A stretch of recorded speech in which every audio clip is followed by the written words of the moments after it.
Masih ingat dengan kasus pembunuhan Tuti Suhartini dan anaknya Amelia Mustika Ratu yang ada di Subang, Jawa Barat?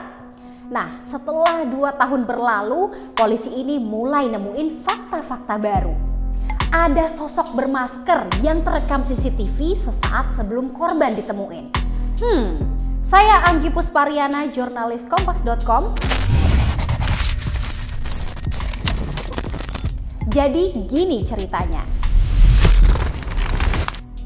18 Agustus 2021, Tuti Suhartini dan anaknya Amelia Mustika Ratu atau Amel ditemukan meninggal dunia di rumahnya di Jalan Cagak, Subang, Jawa Barat. Kedua jenazah mereka ini ditemukan di dalam bagasi mobil Alphard yang terparkir di garasi rumah mereka dengan keadaan yang sangat mengenaskan. Jenazah Amel ditemukan dengan keadaan telanjang. Selain itu, ditemukan juga uang senilai 30 juta rupiah di TKP. Orang pertama yang menemukan jasad mereka adalah Yosef. Dia adalah suami Tuti dan juga ayah dari Amel. Ketika itu, Yosef tengah pulang dari rumah istri mudanya yang bernama Mimin ke rumah istri pertamanya yang tak lain Tuti Suhartini. Dari pengakuan Yosef, dia ini mau mengambil peralatan golf. Tapi saat masuk rumah, didapati rumah ini berantakan dan dia nggak bisa nemuin istri dan juga anaknya. Karena panik, Yosef langsung memanggil polisi buat cari istri dan anaknya. Setelah dicari-cari, Yosef dan polisi ini menemukan secercah darah yang mengarah pada mobil yang terparkir di garasi. Nah, di situ mereka curiga karena kan Tuti sama Amel ini nggak bisa ditemuin di dalam rumah. Selain itu, kondisi mobil yang saat itu terparkir juga terkesan asal-asalan, seperti diparkir terburu-buru. Karena penasaran, mereka ini langsung membuka bagasi mobil dan akhirnya menemukan 2 jenazah, yakni jenazah Tuti dan juga Amel yang sudah terbujur kaku. Mayat mereka bertumpuk, di mana jenazah Tuti ini lebih kaku daripada jenazah Amel. Gak cuma itu, jenazah Amel bahkan juga mengenaskan karena ditemukan tanpa sehelai busana pun.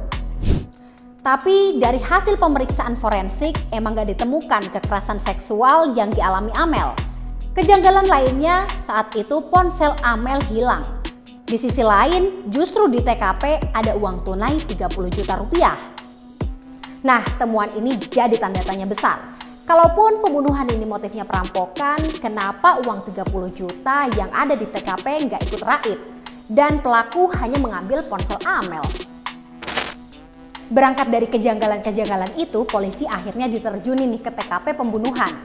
Nah, di TKP, polisi ini nemuin fakta-fakta soal jam kematian korban. Polisi menyatakan bahwa Tuti jadi korban pertama oleh pelaku, di mana dia ini diperkirakan meninggal pukul 1 pagi. Tuti ini diduga dieksekusi di kamar tidurnya karena emang ditemukan bercak darah di kamar tidur Tuti. Sedangkan Amel meninggal 4 jam setelah kematian ibunya atau sekitar pukul 5 pagi. Selain jam kematian, polisi juga nemuin penyebab kedua korban ini meninggal. Dari hasil otopsi, penyebab Tuti dan Amel tewas adalah karena serangan benda tumpul terhadap bagian kepala mereka. Bahkan akibat serangan itu, bibir Tuti sampai robek. Setelah ditelusuri polisi, diduga benda tumpul yang dipakai sama pelaku ini adalah papan pencuci baju. Kenapa begitu? Karena polisi nemuin ada bercak darah di papan tersebut. Selain itu, ditemukan juga pisau dan karpet dengan bercak darah di sekitar lokasi penemuan kedua jenazah. Menemukan beberapa bukti permulaan ini tak membuat polisi lantas berhenti. Mereka kembali memeriksa sejumlah saksi, di mana ada salah satu saksi yang mencuri perhatian polisi. Mereka menyebutnya Mr. X, karena mereka ini menemukan bercak darah di baju Mr. X. Tapi nggak cuma Mr. X, ternyata polisi juga menemukan bercak darah di baju Yosef. Melihat kejanggalan inilah, polisi pun menyita pakaian Mr. X dan Yosef yang saat itu terkena bercak darah. Gak cuma sampai di situ, polisi bahkan ngecek CCTV yang ada di sekitar lokasi kejadian. Bahkan jumlahnya 55 buah CCTV. Setelah dicek, gak ada nih rekaman CCTV yang menunjukkan si pelaku ini datang ke TKP. Inilah yang membuat kasus semakin misterius. Melihat hasil olah TKP yang masih belum ada kejelasan ini, polisi akhirnya mulai melakukan pemanggilan saksi-saksi. Dimulai dari Ajat, seorang warga yang tinggal di sekitar rumah Tuti dan Amel. Saat dimintai keterangan pada 24 Agustus 2021, Ajat mengaku memang sempat melintas di depan rumah Tuti pada jam 6 pagi atau sebelum penemuan jenazah. Ajat menceritakan dia saat itu mau beli bubur yang lokasinya emang harus ngelewatin rumah Tuti. Di tengah perjalanan, dia melihat seseorang sedang memarkirkan mobil Alphard itu. Tapi saat itu Ajat ini gak ngeh siapa yang ngendarain mobil Alphard itu. Karena ya gak mikir macam-macam juga. Saat itu ya si Ajat ini cuek dan langsung jalan aja. Ternyata saat si Ajat ini balik beli bubur, dia ngelihat rumah Tuti udah rame sama warga. Saat itu dia baru tahu kalau di dalam mobil Alphard itu ada 2 jenazah. Selain Ajat, polisi juga manggil Mr. X buat diperiksa pada 18 Agustus 2021. Di sana, Mr. X tentunya ditanya soal misteri bercak darah yang ada di kaosnya. Namun sayangnya, polisi tak membeberkan apa hasil pemeriksaannya itu. Pada keesokan harinya, yakni 19 Agustus 2021, polisi kembali memanggil saksi-saksi. Kali ini adalah Danu, yang diketahui adalah ponakan Tuti. Danu menceritakan bahwa ia sempat menguras bak mandi di rumah korban. Menurut keterangan Danu, kondisi bak mandi berbau anyir karena air ini tercampur dengan darah sehari setelah penemuan jasad Tuti dan Amel. Perintah menguras bak mandi ini diakui Danu datang dari seseorang yang mengunjungi TKP. Awalnya Danu mengira bahwa ia adalah seorang polisi. Namun setelah ditelusuri, sosok yang memerintah Danu adalah seorang banpol alias bantuan polisi. Singkat cerita, setelah udah dilakukan pemeriksaan saksi, olah TKP, dan juga otopsi, polisi akhirnya merilis sketsa wajah terduga pelaku. Terlihat dalam gambar ini, terduga pelaku berjenis kelamin laki-laki dengan memakai kemeja flanel. Sketsa wajah itu dibuat dari hasil analisis tim Inafis Bareskrim Polri. Di tengah ruwetnya kasus pembunuhan ini, pandangan publik kemudian menyoroti sosok Yosef. Selain perihal bercak darah yang ada di bajunya, publik ini juga bertanya-tanya kenapa saat Yosef sampai di TKP, dia malah masuk ke dalam rumah dulu, bukannya ngecek mobil. Padahal saat itu Yosef udah ngeh kalau kondisi mobil Alphard ini tidak terparkir seperti biasanya.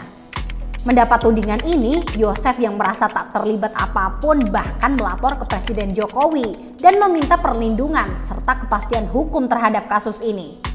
Melihat banyaknya tekanan publik soal kasus pembunuhan ini, polisi akhirnya melakukan tes kebohongan kepada Yosef dan istri mudanya yang tak lain adalah Mimin.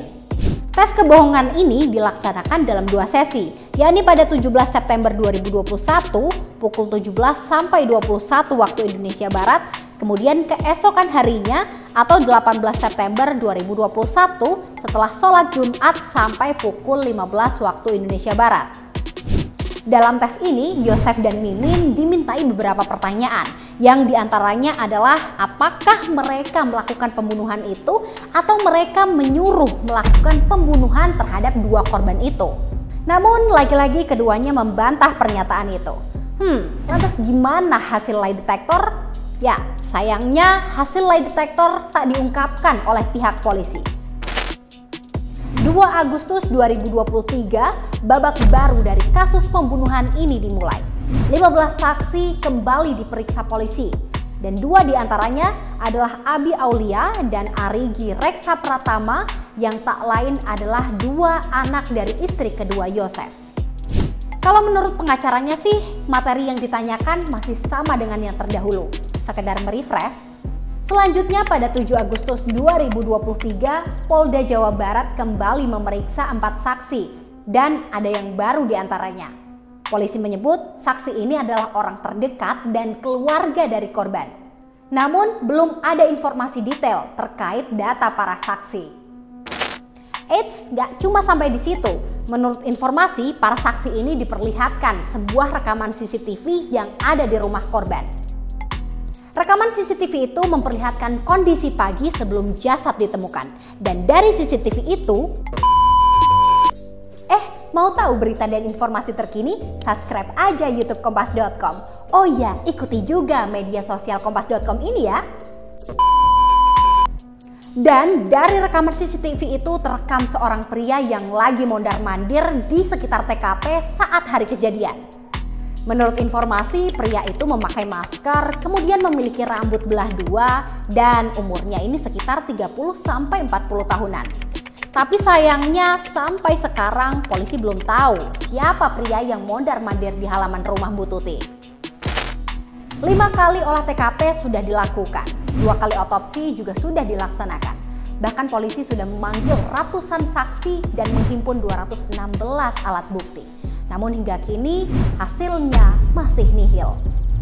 Menurut Ketua Harian Kompolnas, Inspektur Jenderal Purnawirawan Benny Mamoto, ada sejumlah alasan kenapa kasus ini tak kunjung terungkap.